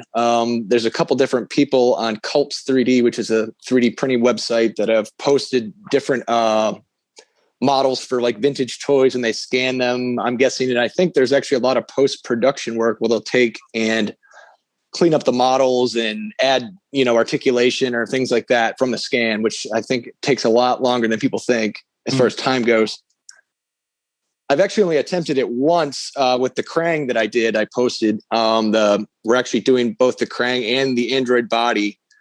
I scanned it with an app called Clone, Qlone. It's just a regular phone app, and I used like good lighting, and it's basically an app that uses like this little registry board, and you like lay your object on there, and you kind of like, it uses like an AR dome, like a simulation almost with your camera, and you kind of walk around it, and it's like taking a whole bunch of images as you walk around it, and you walk around it in like all these different angles holding your phone, and it will comprise like a 3D model from that. And then once you have that, it's like quite a bit of cleanup and everything like that. My friend online here, Epoxy Crusader, he actually took it in a program called Mesh Mixer and was able to clean up the mesh and add details and add the articulation. And then I was able to print that one. But that's actually the only giant that I've made myself kind of from scratch with my own scan with help of Epoxy Crusader. Oh, wow. I didn't know you could. I thought some crazy scanner to do that. I didn't realize there was anything remotely like on a phone. So the ones that do really good quality, yeah, they cost a lot of money. I mean, you're talking probably $2,800 or more to get good quality scans. But with the ability to clean it up in Mesh Mixer or another online platform, you can get by with just like a crappy phone scan if you take the time and effort, which Epoxy Crusader did. Whatever, he was able to clean up and add the veins to Krang and add all the details back. But nice. The scan wasn't able to pick up. Oh, wow. But we're actually doing an Android body as well. He's actually we're kind of working on it together. I'm a novice with 3D sculpting type stuff. So it's just been slow going for me. How tall is the Android body going to be then? It's going to be close to 3 feet. That's amazing. And I may have to even slice the model up into even smaller chunks in order to print it on my print bed, because the printer I have literally is maybe like an 8x10x10 type of size. So the torso for sure might need to be cut in half even to be able to print. And I'd probably have to glue it together and everything like that. I'm sure like the awkward pose that he's into doesn't like help. But I mean, I'm guessing that's all separate pieces though, right? Yeah, you literally would have to split it up piece by piece. I would probably even add in a knee joint that I know that the giant Krang never had, but that would help to make it into more manageable size pieces to print such a large figure. I could probably even do the foot as its own piece and, add an extra articulation it never had, which I kind of always wanted it to have anyway. So oh, that's cool. Yeah, it does have that awkward thing where like it has articulation around its hips, but it doesn't use them because it only can stand, which is weird. Yeah. And that's another thing I've noticed. A lot of bootleggers, they tend to not ever do the leg articulation. And I think more 3D print people do because it's not as difficult, or like the, cost versus time and all that. Sure. I'm really big on articulation though. I've always wanted everything to be able to move completely, to be able to pose it in whatever position, so yeah, to me, that's the great thing about 3D printing is it makes it easier to do articulation. And what's cool about the 3-foot version is like it's still in original toys because that one episode where Krang gets humongous. So that's awesome. Yeah, that's what I keep thinking as well, because I have plans for lots of different large things or whatever. I have the idea for a Technodrome I want to do that's going to be, I think, close to 5 feet. I want it to match the scale of the original, like the episode with the neutrinos where they have the car bust out the hole in the side of the Technodrome and drive off. Good Lord. It's got to be at least that size so that hole can be there and have the car come out. And that's kind of been my dream to do something like that. And I'm thinking about using like a giant beach ball and then like, I don't know, if paper mache or epoxy glaze coat or whatever it takes to make a shell. But they sell these 4 or 5 foot beach balls on Amazon, and that's what I think I'm going to use. Oh, wow. That's amazing. And I've also got a giant turtle van in the works. It's got the back wheels on anyways. I'm kind of a dumpster diver DIY guy. So I found a Power Wheels in a dumpster and I pulled that out and I tested the motors. They work. I'm going to use that as the wheels or whatever. They both run off 12 volts. I'm going to power that up. I'm going to convert it to RC and then they'll be able to, roll around in this giant sized party wagon. Oh, that's amazing. That's so cool. So yeah, I mean, is there any let's see, you talked about Scratch was a cool one just because it's notoriously the most like elusive Turtles figure. Are a lot of those original toys like scanned online? Are they a lot of them online now? So on Cults 3D you can find, there's a guy, I think, I don't want to misspell his name, it's Miss Jagwetes, Misjuguetes, and I haven't been able to get any information from him. I reached out from him a number of times saying, I'd love to send more people your way. Do you have an Instagram? I don't think he does. But he has pretty much all of the original 4 Turtles. I think he just put up a Rocksteady. He has the Muckman. That's the one that I did. And the Foot Soldier are both his scans. So what I'm doing really isn't even really that special. I mean, anybody with a 3D printer could do it. You know what I mean? Like, I guess I was just one of the first. I mean, I've seen other designs. A guy named Flanagan Creations. He did the giant Donnie with the caveman look. Oh, and so that was one of the first giants I had seen online or whatever. And I think he just did all a sculpt and he did the whole thing from scratch. I mean, he did far more work than I do just printing out something on a 3D printer. You know what I mean? That's awesome. But still, that's cool. Like, it's just like find different ways to talk about customizing and all that. And like, this is another one where I had no idea this stuff was accessible in any way. So that's cool. And like, Scratch is a character that's like a gap in so many people's collections. Like, I have Scratch, but it's one of those, of course, like most coveted or one of the most coveted Turtles figures. I even at one point in my life got rid of my Scratch toy and then ended up buying it back for more money just because I regretted it later. So it's one of those toys that if you can't find it any other way or are not willing to fork over $500 to get one,